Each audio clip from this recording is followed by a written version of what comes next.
Percy Jackson and Harry Potter have a lot in common. I actually made a whole video on it, so it only makes sense that sorting Percy Jackson characters into Hogwarts houses would be fun for fans of both series. This was actually one of the most requested videos when I asked you guys what you wanted to see on this channel, so here we are. It's pretty cool to think about this, especially considering the fact that technically Percy Jackson characters could go to Hogwarts, as Hogwarts and Camp Half-Blood operate on opposite seasonal schedules, one in the summer and one during the rest of the year.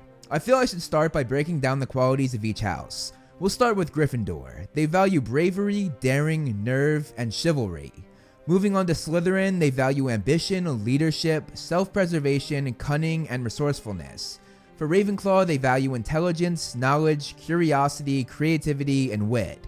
And finally, Hufflepuff. They value hard work, dedication, patience, loyalty, and fair play. So now that we know what qualities each house represents, let's sort Percy Jackson characters. Before we get into the video, I want to thank today's sponsor, ExpressVPN.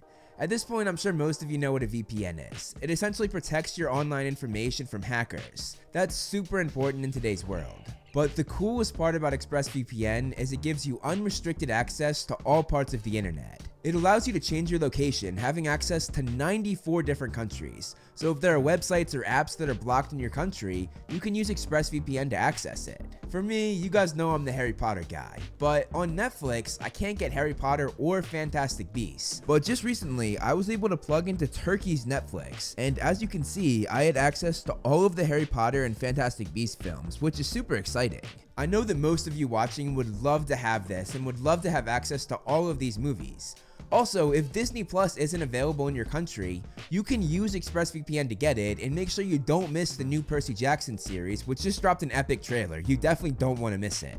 And there are so many other great perks you can get with ExpressVPN, like stream sports games you couldn't normally get cheaper subscriptions for things like Spotify, Netflix, and so much more, because prices vary per country, so you can find the cheapest one and pocket some extra cash. I've tried other VPNs, and this one is by far the best because ExpressVPN invests in premium servers that ensure the fastest speeds. It's also been rated the #1 VPN by a number of prominent reviewers. And right now, you can find out how to get 3 months free by going to expressvpn.com/movieflame or by clicking the link in the description. It's a great deal, so go check it out. It will help support the channel, and there are just so many perks, it's so worth it. Now that I've said that, let's get the video started.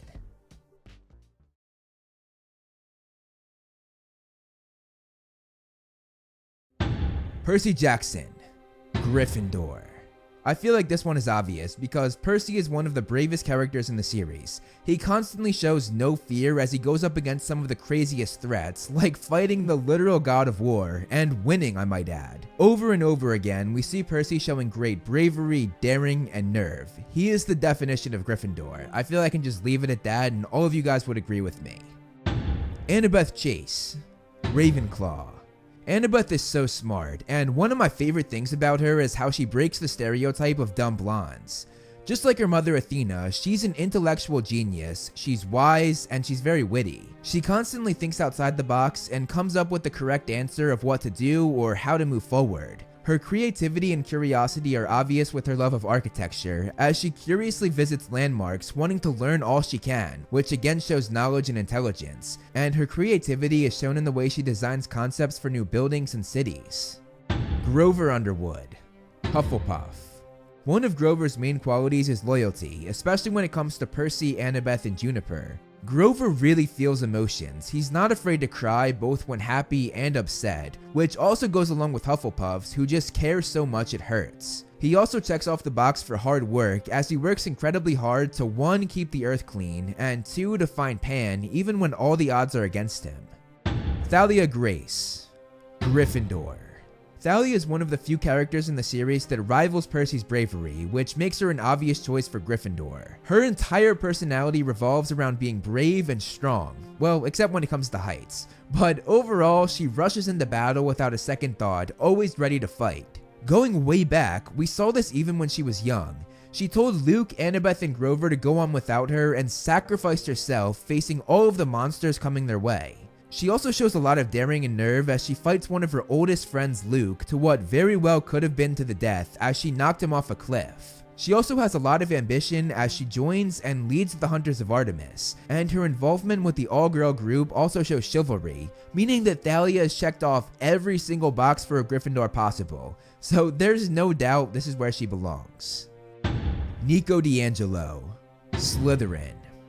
Just looking at his sister Bianca's death, it brings out several qualities normally held by Slytherins. He shows ambition as he never gives up in trying to bring her back until he's literally forced to, and he also holds a huge grudge against Percy for her death, which is actually his fatal flaw, holding grudges. Nico is also very resourceful, giving himself loads more power when using the dead. Meanwhile, his self-preservation was shown when he lied to and tricked Percy into coming down to the underworld to what would ultimately be a trap, and Nico did this for his own selfish reasons, all to get answers about his mother from his father Hades, and tricking Percy could also check off the box for his cunning. Looking at all of this, it's pretty clear that Nico checks off almost every box for Slytherin. Jason Grace, Gryffindor.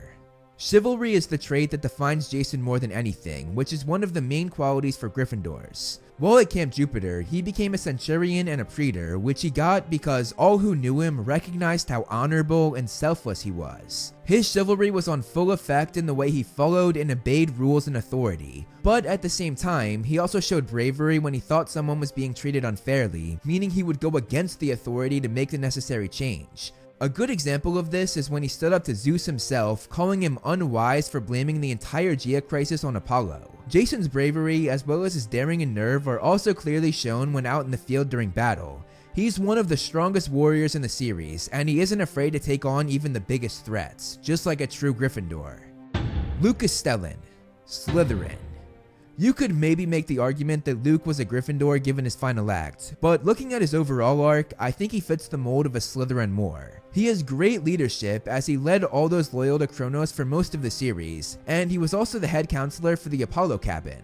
For ambition, we see this as he worked hard to become the best sword fighter at Camp Half-Blood, and we also saw it when he was angry about taking on a task that had already been done by Hercules, his ambition wanting himself to be the first one to complete it. His self-preservation is obvious. He did whatever it took to reach his goal of getting back at the gods, from blackmailing Silena to be a spy, to poisoning Thalia's tree, attempting to send Percy to Tartarus, and so much more. Luke was also very cunning and resourceful as he fooled everyone at Camp Half-Blood.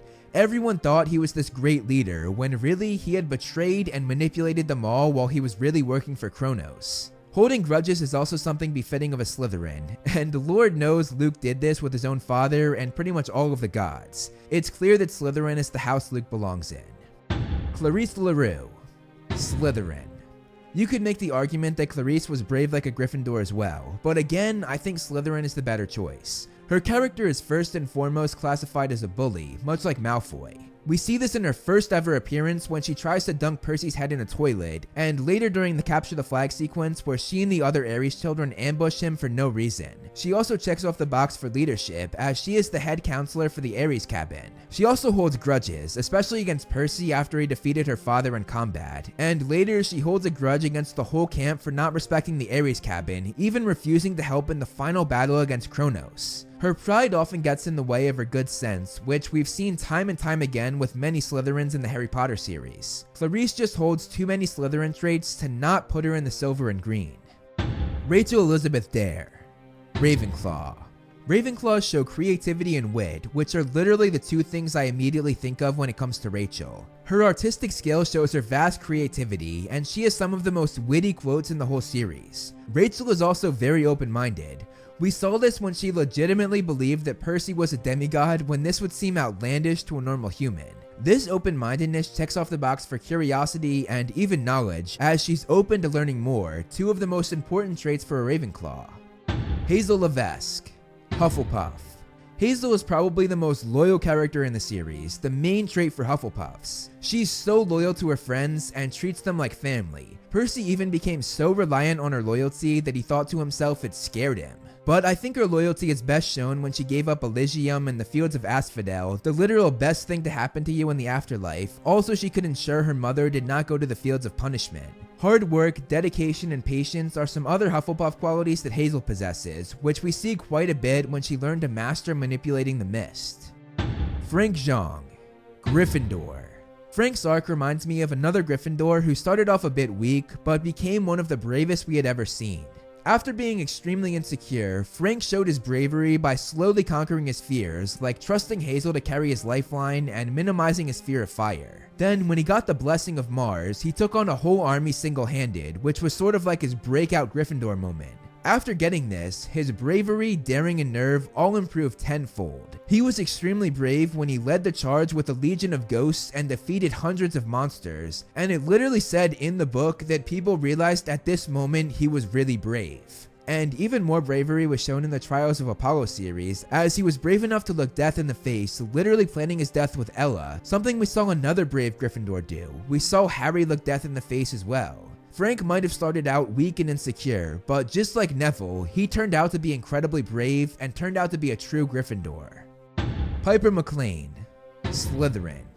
Now this one might be controversial, but hear me out. Piper has a tendency to be rather selfish, which shows self-preservation. We see this when she wanted Jason to be with her instead of going back to his old life at Camp Jupiter, when she disliked Raina before getting to know her simply because she dated Jason in the past, caring more about Jason losing his memories of her than his memories in general after being hit in the head with a brick, and so on. I was actually pretty shocked at how many examples there were of this. Piper is also a bit prejudiced and shallow, which we see a ton in the way she perceives the rest of the Aphrodite cabin. She tended to reject and insult femininity, immediately coming to the conclusion that both her mother and the Aphrodite cabin was weak and shallow before even getting to know them. Her internalized misogyny and belief that women are weak and men are strong bears a close resemblance to other Slytherin prejudices against Muggleborns. On top of that, she also showed leadership when she eventually took over as head counselor of the Aphrodite cabin, which is ironic considering how much she disliked them at first. Looking at all of this, it seems that Slytherin is actually the unlikely but fitting house for Piper. Leo Valdez, Ravenclaw. Leo is very intelligent like a Ravenclaw, which is abundantly clear when it comes to his inventing. He creates all sorts of amazing and genius things that were vital to the good guy's success. And this genius inventing mind of his can also check off the box for creativity. Let's look at his final act in The Blood of Olympus though. This also showed off his intelligence and creativity, as he essentially pulled off the impossible, not only ending the fight in a creative way, but being the first to make it back to Calypso's island, something which was supposed to be impossible. Leo would fit very well in Ravenclaw. I hope you enjoyed the video. You can follow me on Instagram to see more of my personal life, like my cute dog Loki, and some behind the scenes movie flame stuff. I also do similar content on TikTok and Twitter that I do here on this channel, so if you like what I do here, check them out. All the handles are right below me, and links are in the description. Over here are my wonderful patrons. If you want to be featured on the next video, plus get a few other perks, become a patron today. As always, if you liked the video, hit that like button and subscribe, and look out for more great movie flame videos on the way.